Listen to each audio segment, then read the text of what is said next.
I was born in a room that smelled of starch and candle soot, on the upper floor of a narrow house along Rue Montfort.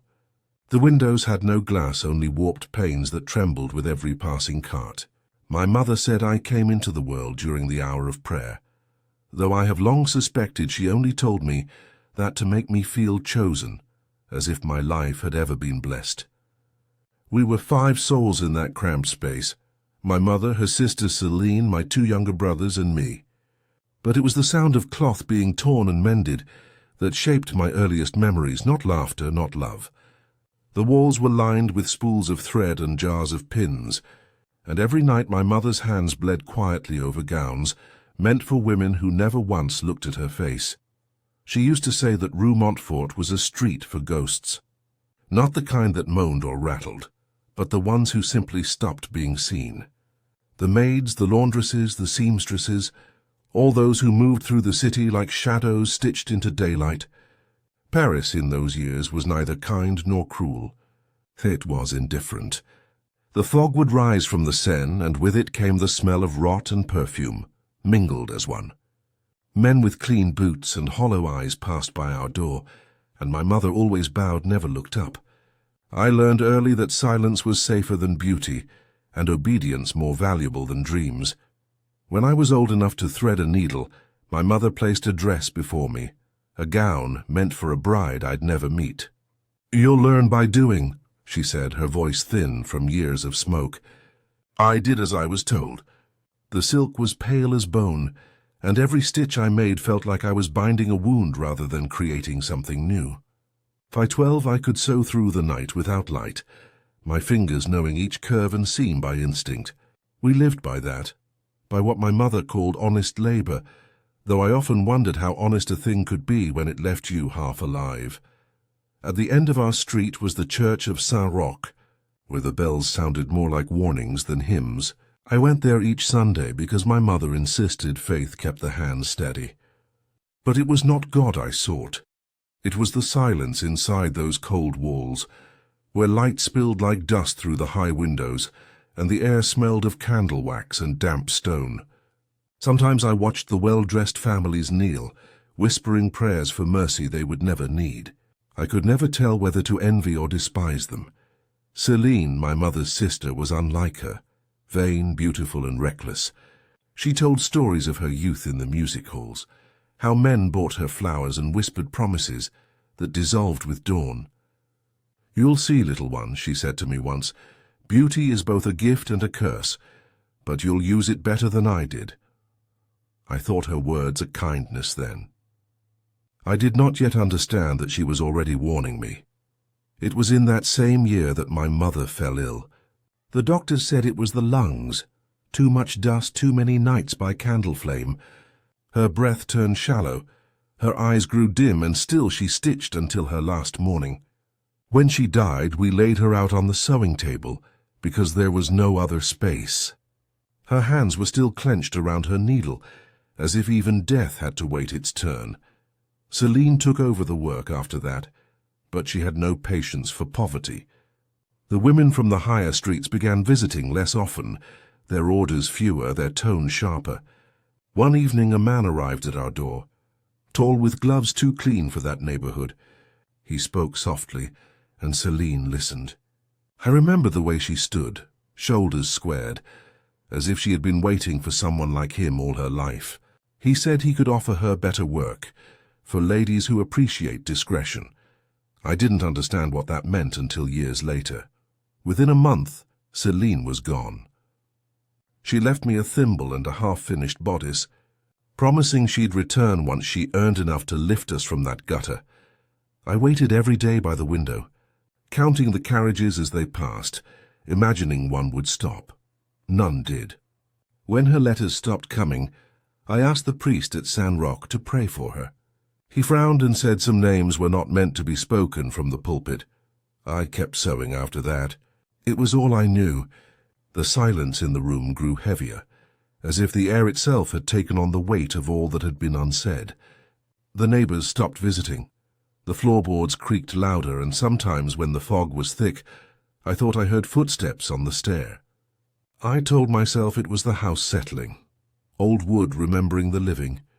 But a part of me, the foolish part, hoped it was Céline coming back. I was 17 the night I learned how Rue Montfort kept its dead. It was raining, the kind of rain that blurs the edges of the world. A constable came to our door, hat in hand, face pale beneath the gaslight. He asked for Céline Durand. I told him she was my aunt, that I hadn't seen her in a year. He nodded, looked at the ground, and said they had found her body near the river. No family had come to claim it. He left before I could speak.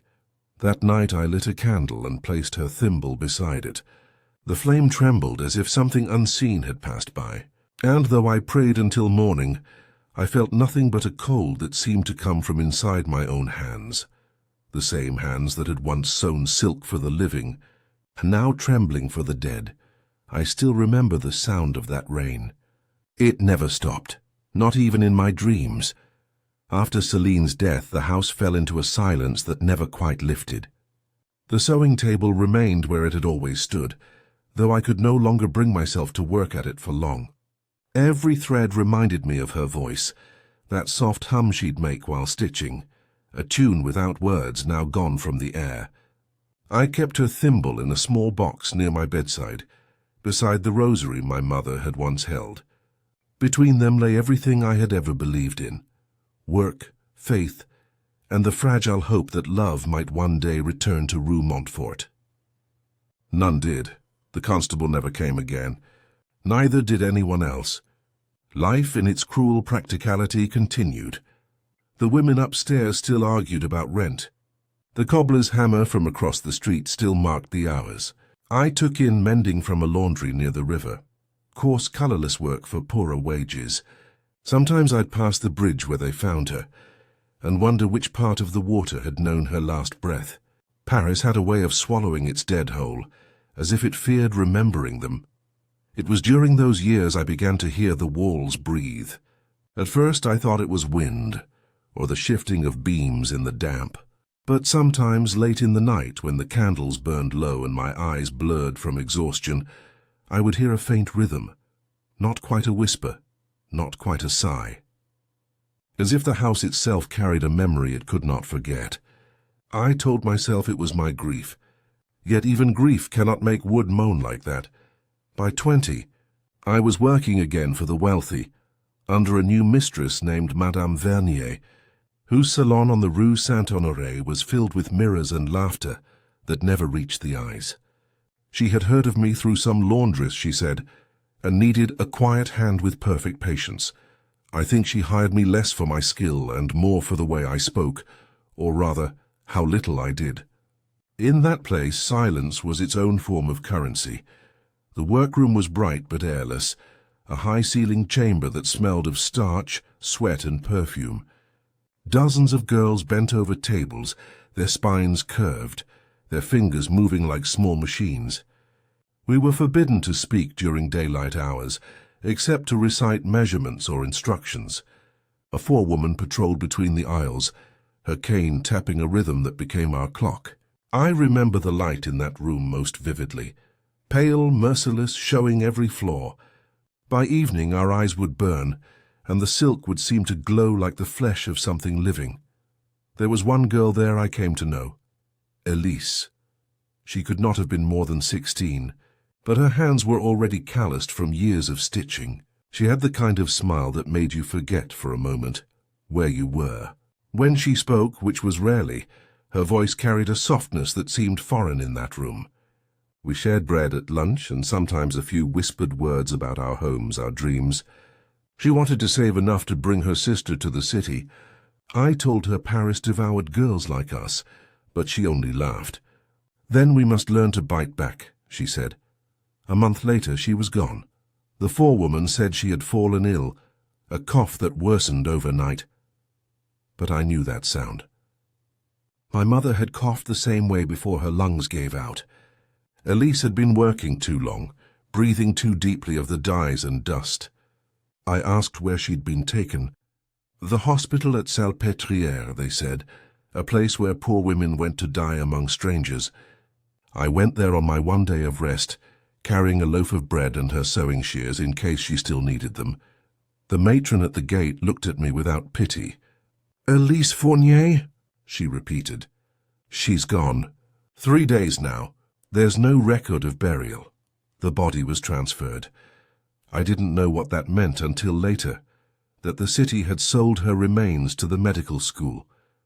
Her death, like her life, had been bought for use. That night I could not sleep.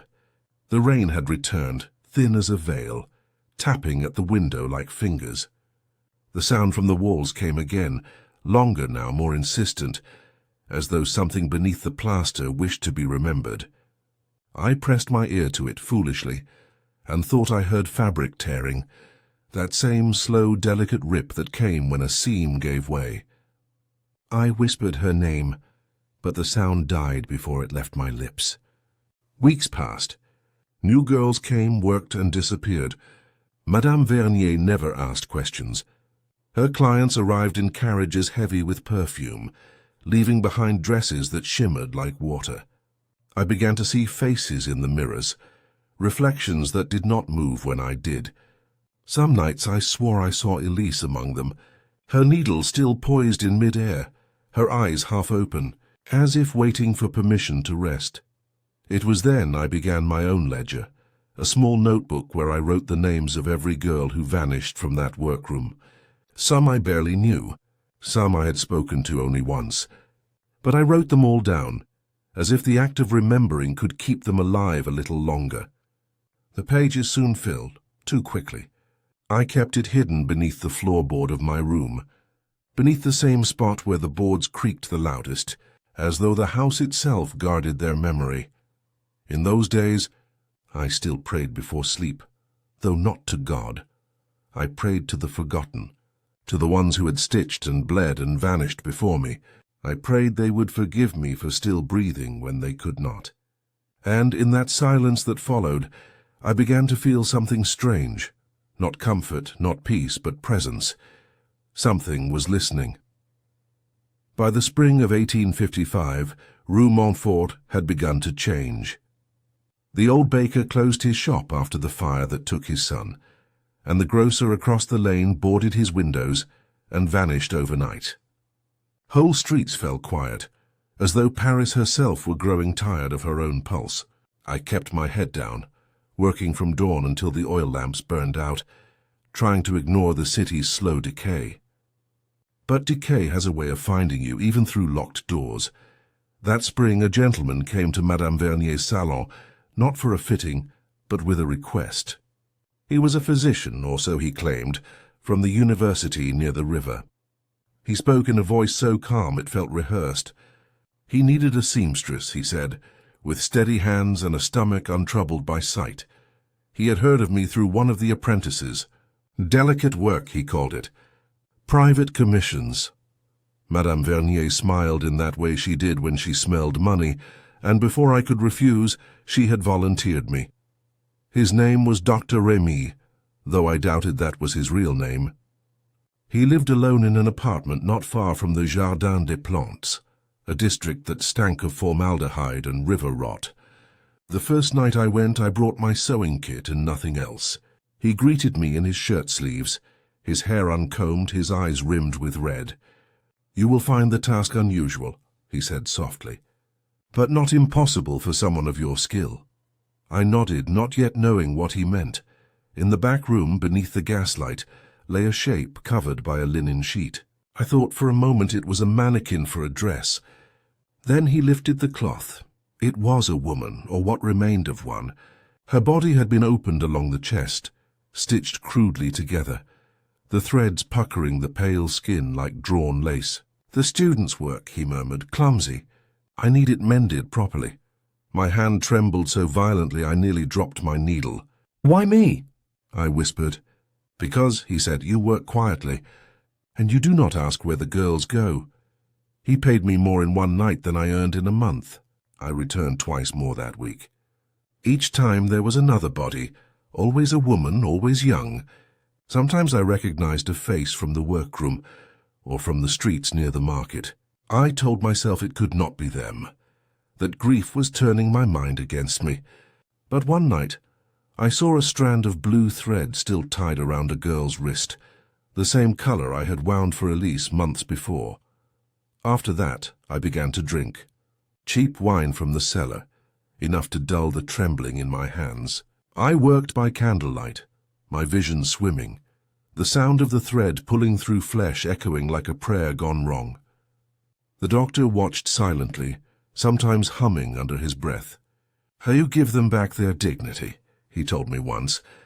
"You make them whole again." But even then I knew he lied. He didn't want them whole. He wanted them beautiful. There were nights I stayed long after he'd gone, staring at the faces that no longer had names. I began to whisper apologies to them, words I had not spoken aloud since Celine's death. I told them they were not forgotten, that someone still saw them. Yet every time I touched the needle to their skin, I felt I was sewing the last veil between them and the world. And when I left, their eyes, even when closed, seemed to follow me into the street. By summer, the sickness had spread. Girls from the workshop were vanishing more frequently. Madame Vernier said nothing, and we learned not to ask. Those who spoke too loudly were dismissed. Some said the police were investigating a series of disappearances near the university, but no one came to our quarter. We were ghosts long before we were dead. One evening as I passed the river, I saw Dr. Remy speaking to two men in long coats. They handed him something, a small black parcel, and he tucked it beneath his arm. When he noticed me, he smiled in that weary, knowing way. "Your work has been excellent," he said. "We shall continue next week. I have acquired new subjects." That word, subjects, echoed in my head long after he was gone. That night, I returned home to find my door ajar. Nothing was missing, yet the air felt touched as if someone had stood there for hours breathing quietly in the dark. Beneath the loose floorboard, my ledger was gone. The names, all of them, stolen. For the first time since I was a child, I knelt beside my bed and prayed, not for the dead, but for my memory to hold fast. For if I forgot them, they would vanish a second time, and that sin would be mine alone. In the days that followed, I began to see them. Not clearly, not as shapes or figures, but in the reflections of windows, in the ripples of the Seine, in the folds of fabric that hung half-finished on the frame. The lost ones, their faces pale as wax, their eyes never accusing, only waiting. I stopped sleeping. I stopped eating. I worked through the nights, my hands blistered, my lips cracked from whispering names to an empty room. I no longer knew whether I was mourning or serving them. The last night I worked for the doctor, I found the courage to ask, "What do you do with them when I am done?" He smiled faintly. "We preserve them," he said. "We make them eternal."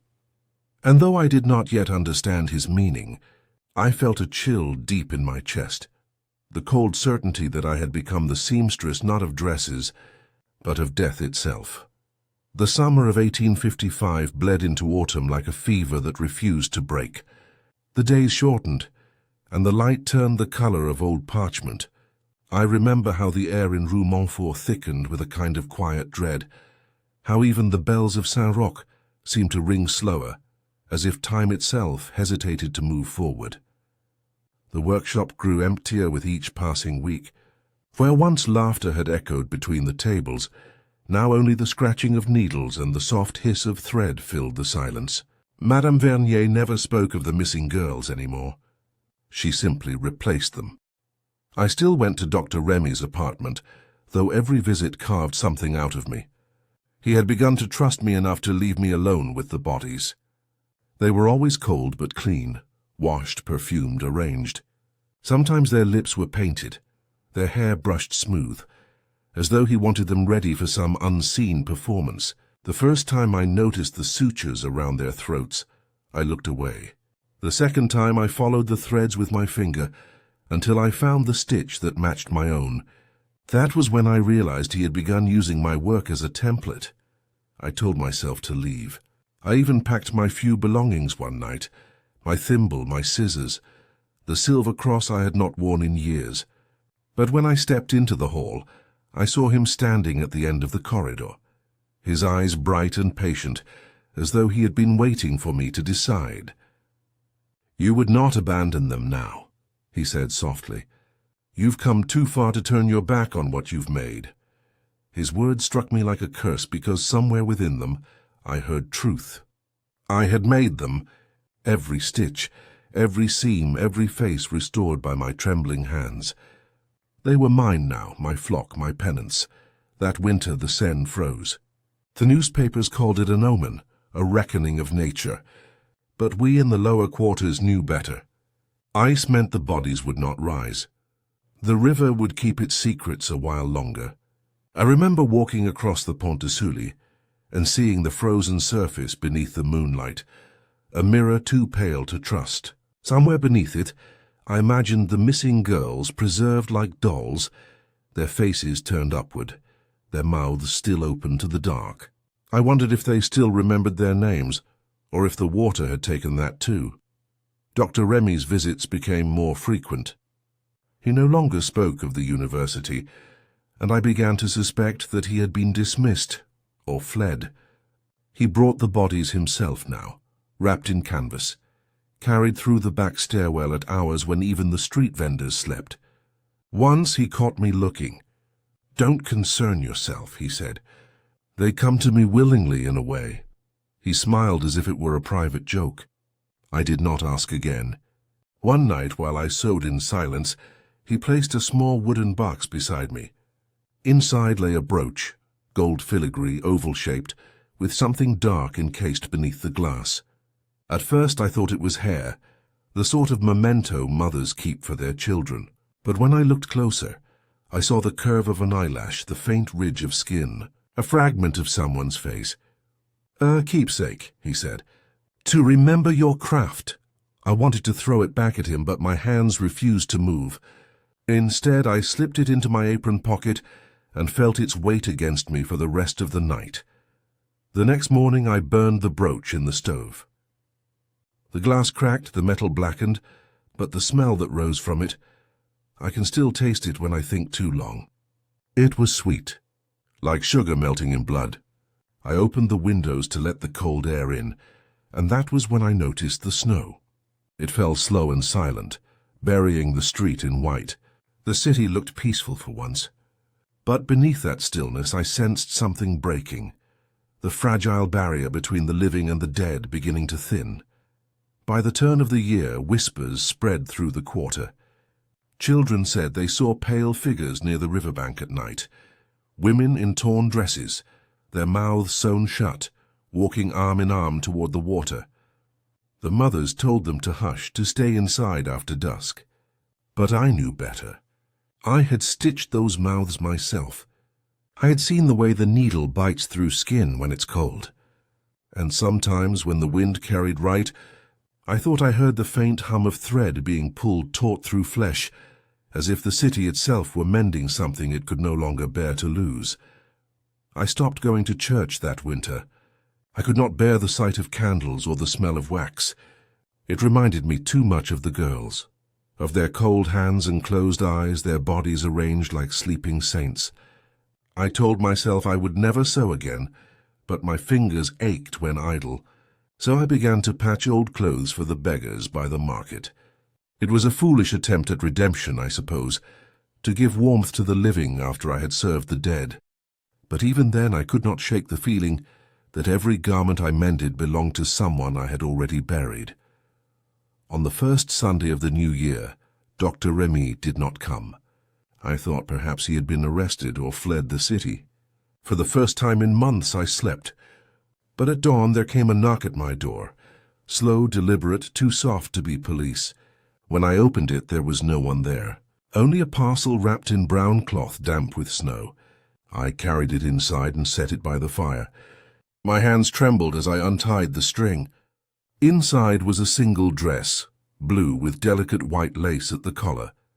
The same dress Elise had worn the day she disappeared, and stitched into the hem, in thread finer than any I had ever used, were words. 3 of them, for your final piece. I did not sleep that night. The dress lay across the table like a body awaiting baptism, its folds glimmering faintly in the firelight. My needle trembled in my hand, and still I found myself threading it out of habit, out of madness. The message for your final piece burned into my mind with every stitch I traced. I knew then what Dr. Remy meant. He was not finished with me. Or rather, he wanted me to finish what he had begun.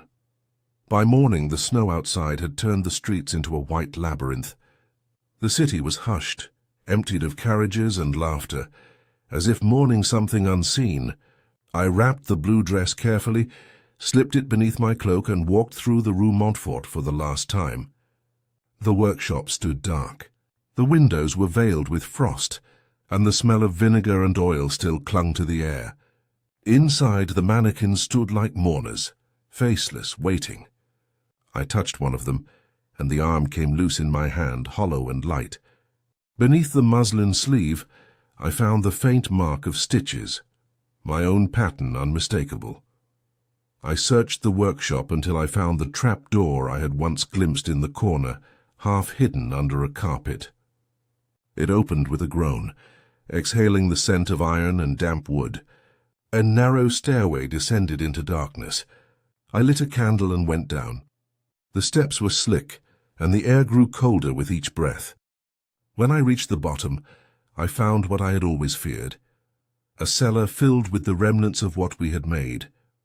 Bodies, half sewn, half dismantled, lay upon tables like abandoned prayers. Some were missing faces, others lacked arms, eyes, or skin, but all bore my thread, the same pale silk I had used for years. It was a workshop of resurrection, a chapel of ruined angels, and at the far end, beneath a flickering lantern, stood Dr. Remy. He was older, thinner, his face sunken, but his eyes bright as ever.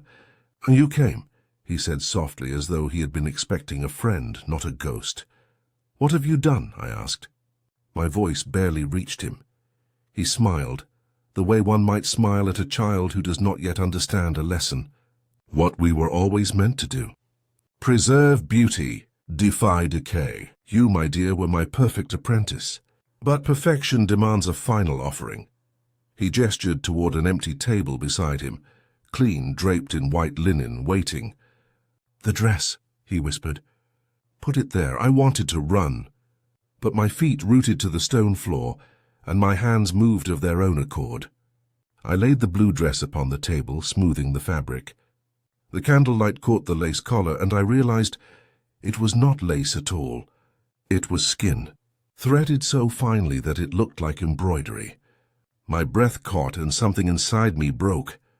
I turned to flee, but he was already behind me, holding a needle longer than any I had seen before, its tip glinting with something dark.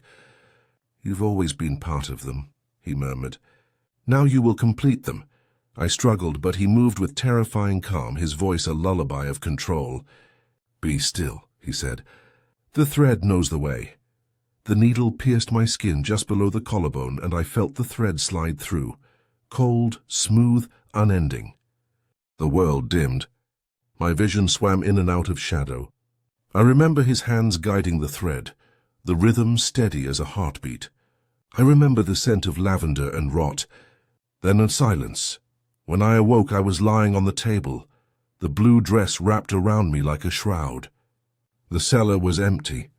No sign of Remy, no sound but the drip of water somewhere in the dark. My limbs felt heavy, foreign. I touched my throat as the skin was tight, the stitches smooth. I tried to scream, but no sound came, only the faint pull of thread. I do not know how many days passed after that. I wandered the cellar, the candle long dead, guided only by the faint light that seeped through the cracks above. Sometimes I heard footsteps, sometimes whispers. Sometimes I heard my own name spoken in a voice I no longer recognized. They say the police later found the workshop empty, the cellar sealed, the doctor vanished. They say only one dress remained, blue with white lace displayed in the window as though waiting for a bride. But those who looked closely claimed to see something else within the glass, a reflection not of their own faces, but of a pale woman standing behind them, her lips sewn shut, her eyes filled with light. If that story is true, then perhaps I am still there, waiting, preserved in the dress I made, trapped in the seam between flesh and fabric. And sometimes, when the moon turns the Seine silver, I imagine the thread tugging faintly, pulling me closer to the river, where all unfinished things eventually go. The years that followed were not years at all, only a long, dim corridor through which I drifted unseen. Paris changed around me. The barricades fell, the streets brightened with gaslight, and yet the Rue Montfort remained as it was, a shadowed, unremembered. No one spoke of the girls who had vanished. No one asked who stitched the dresses that glimmered faintly in the display windows, each with the same impossible perfection. Only I remembered, though I was no longer certain if I lived in flesh or in cloth, I took to walking at night, always through the narrowest streets, where fog clung to the stones like old sorrow. Sometimes I caught sight of my reflection in the shop windows, a woman pale as the moon, her neck encircled by a faint blue thread. My steps made no sound. My breath left no cloud. In those moments I understood. I had not survived that cellar. I had become what Dr. Remy wished me to be, his final creation, preserved not by faith but by obsession. I often returned to the church near Saint-Denis, where the poor went to pray for their dead. I would sit in the back pew unseen and listen to the murmurs of confession. Each word of guilt felt like a thread pulled loose from another life. The priest never noticed me, though once he paused mid-sermon, his eyes sweeping the empty benches as if catching a movement that was not there. I wanted to speak, to beg for absolution, but the stitches in my throat held fast. Only when the bells rang did I feel my heart tremble, a small echo of the living. One night, as snow began to fall again, I returned to the workshop. The street was silent, the windows boarded, the sign half rotted, but the door opened easily as though it had been waiting. Inside, dust lay thick on the tables, the mannequins draped in grey sheets. I moved between them slowly, tracing my fingers along their forms. Beneath one cloth I found a face, not wood, not wax, but something in between. The eyes were glass, the lips faintly parted, the hair dark and brittle with age. I touched the cheek, and it gave slightly beneath my hand. It was her, Elodie, the girl who had once laughed about her wedding. I fell to my knees. For a long while I could not move. I wanted to tear the room apart, to unmake what had been made, but the air itself resisted. The silence pressed against me like cloth against skin. Then I saw it, a pattern book on the table, open to a page that bore my handwriting. The sketches were of dresses, but beneath each design was a name, Marie Claire Elodie, and then at the bottom, written in a different hand, Hélène.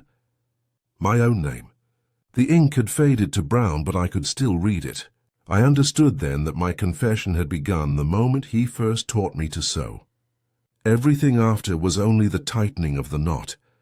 I carried the book with me to the river. The night smelled of iron and snow. The water moved sluggishly, dark as oil. I tore out the pages one by one and let them fall into the current. They floated for a moment, catching the light of the gas lamps before sinking. Yet when I reached the last page as the one bearing my name, the paper would not tear. I tried again and again, but it held firm, the fibers refusing to yield. At last I let it go whole, and the wind carried it from my hands.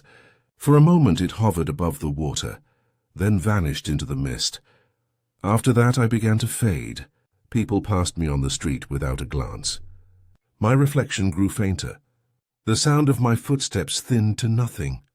I wondered if death was not a single moment, but a slow unraveling, a soul fraying thread by thread until only memory remains. Some nights I felt him near, the doctor, moving through the crowd, his presence like a whisper of lavender and smoke. I would follow the scent until it disappeared into some closed doorway or shadowed alley. Each time I hoped he would turn and see me, that I might ask him why. But perhaps he no longer existed either. Perhaps we were both only remnants, two pieces of the same cloth forever stitched together by what we had done. Now as I speak, if speaking this can be called that, I feel the city breathing above me. The Seine carries its secrets beneath the bridges. The bells toll the hour and the wind brushes through the alleys like a sigh. I remain here between stitch and silence, watching the world forget. And perhaps that is mercy, for memory, when it lasts too long, becomes its own kind of curse. I do not know how many winters have passed since that night by the river. Seasons come and go, yet to me they bleed together. The same dim grey light upon the stones, the same faces passing without notice. Sometimes I think I walk still, though my feet do not touch the ground. The Rue Montfort no longer exists by name. It was swallowed by new boulevards, clean and bright, as if the city had decided to forget its darker veins. But beneath the cobblestones I know the old rooms still remain. The cellar still breathes. The walls still remember. There are nights when the wind carries a faint humming, low and uneven, like a thread drawn through cloth. I follow it instinctively, though I no longer know why. It leads me to places I have never seen, yet which feel achingly familiar. A seamstress's shop on Rue Saint-Honoré, a dressmaker's stall by the river market. Inside, young girls work late into the night, their fingers pale from the cold, their eyes heavy from exhaustion. They laugh softly, share bread, and whisper of love and futures. Each time I linger unseen by the door, afraid for them, and afraid of what I might recognize in their movements. The same careful stitches, the same perfection that was once demanded of me. Once, in the reflection of a glass pane, I saw a girl who looked like me as I was, before the cellar, before the needle became a blade. She was bent over her work, the lamplight trembling above her, and I felt the strangest impulse to call her name, though I had never known it. But when I stepped closer, the air between us warped. My reflection looked back, older, hollow-eyed, the faint seam still visible at my throat. I turned away before the fear could swallow me whole.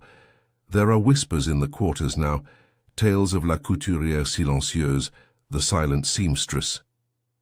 They say she appears in the workshops, where girls labor past midnight, correcting their stitches, adjusting their hems. They say she leaves no footprints, only a faint scent of lavender and a single blue thread near the door. Some believe she brings good fortune, that a dress touched by her hand will never tear. Others say those who see her face are marked, destined to vanish before the year's end. I do not know which truth I belong to. I am both the warning and the mercy. Sometimes I find remnants of myself in unexpected places. A glove on a windowsill, a scrap of fabric pressed beneath glass in a museum display. The label reads simply, 19th century Parisian silk, maker unknown. I stare at it until my reflection fades, and I feel as though the cloth might still hold the warmth of my hands. I imagine the lives that wear my dresses, the laughter that fills them, the tears they soak. It comforts me somehow to know that pieces of me move through the living world, even if they do not know my name. But the comfort never lasts. Each night grows quieter, as if the world forgets me a little more. I wonder if this is what God intended for the unconfessed, to wander the corridors of time until even their sin loses its shape. Yet I cannot let go. I cannot rest, for somewhere in this city I feel her still, Elodie, or the memory of her. Sometimes I see a figure at the edge of a bridge, or by the church steps, dressed in the same unfinished gown she once wore. Her back is turned. I call her name, but no sound comes. She never turns. The last time I followed her, the fog grew so thick that the lamps disappeared one by one, until there was only darkness and the faint sound of water beneath my feet. I realized then that I stood once more before the workshop, though the city above had long since changed. The door was open. Inside, the same table waited, the same tools untouched by rust. I reached out, trembling, and found a length of thread laid neatly across the wood, blue frayed at the end. Beside it a single word written in my old hand, finish, and I understood. My work was not yet done. The city might have forgotten, but the cloth had not. The sins we weave with our hands do not die with time. They live on in the things we leave behind. And so I took the thread and began again, each stitch drawing me closer to something I could not name, Redemption, perhaps, or ruin. The line between the two had long ago vanished. When I began to sew again, it was not by choice but by compulsion, a silent command that rose from somewhere deeper than thought. My fingers, though stiff and frail, remembered the rhythm as if no years had passed. I stitched through the nights without light, working by the faint glow of the city's hidden pulse. Each piece of fabric that touched my hands seemed to breathe. Each thread wound through my fingers felt warm, alive. It was as though the cloth itself wanted to speak, to finish what it had started long before I dared to confess. But there was something different now. The patterns I made were not my own. They came from memory, or something darker that wore the shape of memory. I began to see faces in the folds, pale eyes beneath sheer fabric, mouths that seemed to whisper beneath the weave. I would blink and they would vanish, leaving only the impression of tears where there should have been none.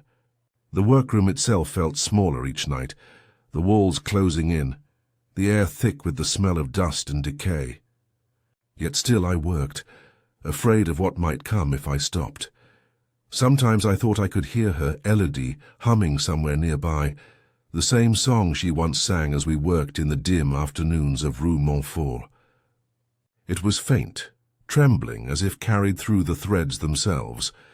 I would pause and whisper her name, but only the fabric answered me, swaying slightly as if caught by a breath I could not feel. The gown I was sewing, though I had never chosen to, began to take her shape. I knew its length, its weight, its sadness. It was the dress she never finished, the one she had dreamed of wearing on her last Sunday before the fever took her. I told myself this was redemption, that finishing her work might bring peace to us both. Yet the deeper I sewed, the less it felt like salvation. The thread seemed to bind me as much as it mended. My fingers bled freely, but I did not stop. The blood blended with the dye, forming strange dark veins that pulsed faintly under the lamplight. I began to think that perhaps this was how we pass between worlds, not by prayer or forgiveness, but through the things we leave incomplete. The unfinished draws us back. The unspoken keeps us near. The night I completed the gown, the wind outside fell still. The streets of Paris were quiet, smothered under a layer of fog that made every sound heavy, distant. I lifted the dress and placed it upon the mannequin, expecting it to hang lifeless as all things do. But the moment my fingers left the fabric, it moved, ever so slightly as though settling into its own memory. The sleeves lifted, the bodice straightened, and for one dreadful heartbeat I saw her standing there, Elodie, her eyes downcast, her lips parted as if to speak. "Are you at peace?" I wanted to ask, but my voice failed me. She raised her head then, slowly, and I saw that her face was not entirely hers anymore. It was mine, older, hollowed, stitched through with light. The thread that had once bound her wound now linked us both. She smiled, faint and sorrowful, as if she too finally understood what we had become, two halves of a confession that could never be complete. Then the figure faded, leaving only the gown swaying gently as though breathing. I fell to my knees. I had finished what she began, but I knew now that there would be no release. The curse was never the fever, nor the silence of the city. It was the devotion itself, the way we gave our souls to beauty, to labor, to love that did not see us. We were not seamstresses. We were sacrifices sewn into the very fabric of this place, and so I remain here, needle in hand, in a workshop that no longer exists, stitching dresses for the dead. Each thread hums softly with memory. Each piece of cloth bears the scent of lavender and thyme. I no longer pray. I no longer ask to be forgiven. I only sew, because if I stop, I fear the silence that will follow will be hers, and mine. The days that followed, or what I still call days, though the sun no longer reached my window, unfolded in a strange, suspended stillness. I could not tell if time was passing, or if I had stepped outside of it entirely. I slept, but not truly. I ate, but without taste. The air of Rue Montfort had turned thick with rot and perfume, that odd blend of death and sweetness, only the old streets of Paris can bear. And yet behind that odor something faint lingered, like burning fabric or hair. Sometimes I would wake with the needle still in my hand, though I could not recall sewing. The dress had multiplied. There were now 3, then 5, then 10. Each one hung by the window like a pale ghost waiting for a name. I stopped going out. Even if I wished to, the door would not open anymore. Its wood had swollen with damp, or perhaps it no longer led anywhere. I began to hear footsteps in the hall, bare, deliberate, too light to be living. When I pressed my ear to the door, I could hear a faint shuffling, as if skirts brushing against the walls passing by in endless procession. I whispered through the crack, asking who was there. But the answer came not in voice, but in a rustle, a sound like 1,000 threads tightening at once. It was then I understood. Every girl I had ever known, the ones who coughed blood at the sewing table, who fainted in the heat, who were buried without their names, had come back to claim the work that was stolen from them. At first I thought they wanted to harm me, but their presence was not cruel. It was sorrowful, unrelenting, ancient. I began to realize I was not being haunted. I was being kept. They had sewn me into the very room that once enslaved us all. The walls were lined with faint seams I had never noticed before, as though the entire space was stitched together from cloth and memory. When I touched one, the material gave slightly under my hand, warm as skin, and when I drew back, a small red thread followed my finger. I think I screamed then, not in terror but recognition. The workshop was alive. Nights became indistinguishable from days. I could hear their humming everywhere now. The same melody Elodie once sang, now multiplied, woven through the air like the breathing of a great, unseen choir. My eyes adjusted to the dim light. I could see the shapes moving, figures forming from gauze, from dresses half made, from fabric draped over chairs that no longer held bodies. They gathered quietly around me, their faces hidden, their hands folded as if in prayer. And yet I felt no comfort in their nearness, for I understood at last that I was not witnessing their return. I was joining it.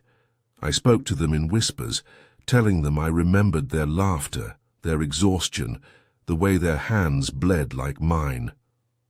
I told them I carried their names, though truthfully I had forgotten many. Still they listened. One figure, Elodie, or perhaps only my longing for her, stepped forward and reached toward my chest. Her hand passed through me, but I felt the pull soft and steady like a thread being drawn through flesh. My body tensed, my breath caught.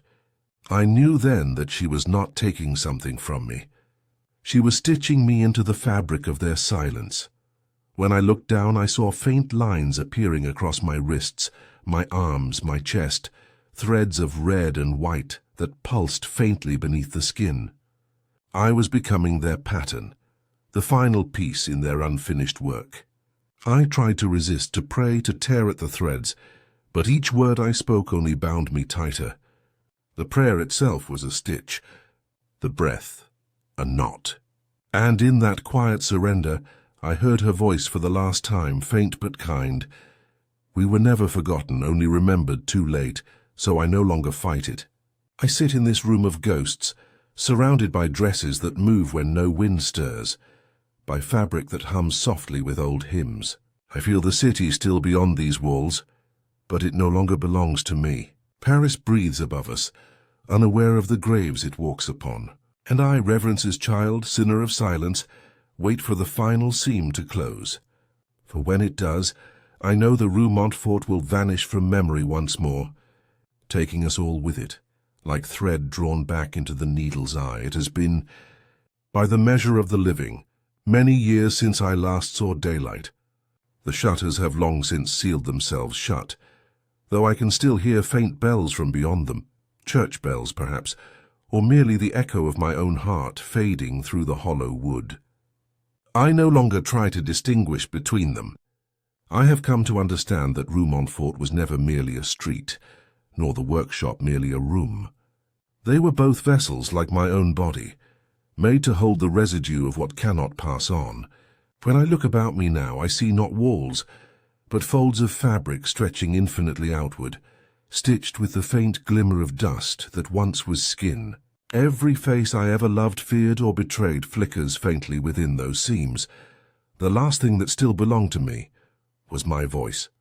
It trembled for some time, defiant in its smallness, a thread of air still trying to call itself human. But even that now falters.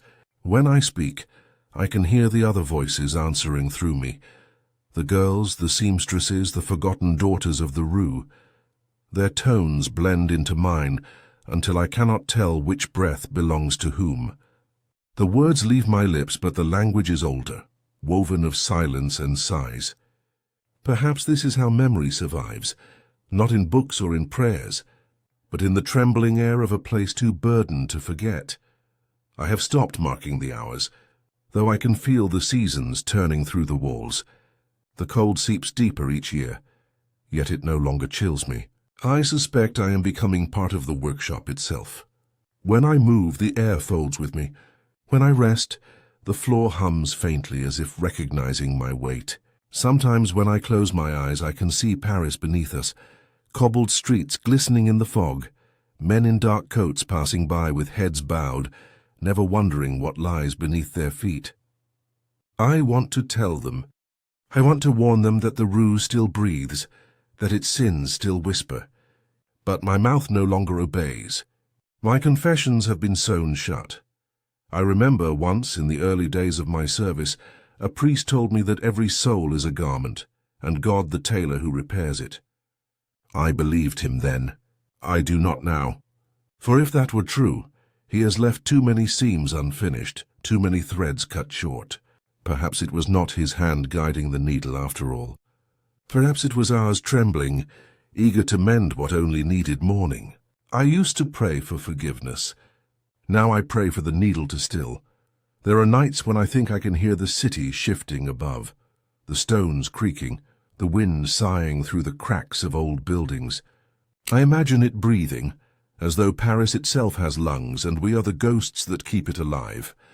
Every street holds a pulse, every alley a memory stitched too deep to fade. I wonder if anyone passing by Rue Montfort still senses it. The faint hum, the soft cry of thread tightening beneath the floorboards. Perhaps a young girl walking home at dusk might glance at the windows and feel a strange chill, an old sadness pressing upon her heart. She will not know why, but for a moment she will pause and listen. And in that pause we live again.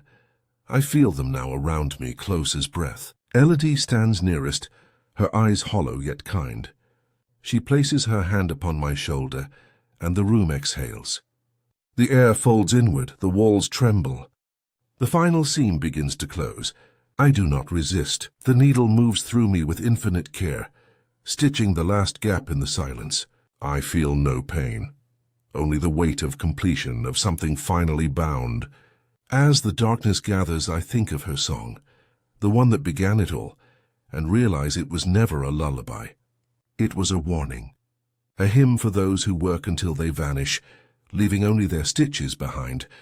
And now, as my breath thins to thread, I offer this confession not for absolution, but remembrance. Should anyone ever find this place, should they brush away the dust and see the dresses still swaying in the stale air, let them know we were here, that we lived, that we worked, that we waited for mercy that never came. Let them see that the Rue Montfort was never cursed, it was simply forgotten. And in that forgetting lies the truest death of all. I feel the thread pull tight. My voice unravels into the quiet. The last stitch is drawn. The Rue Montfort exhales once and is still.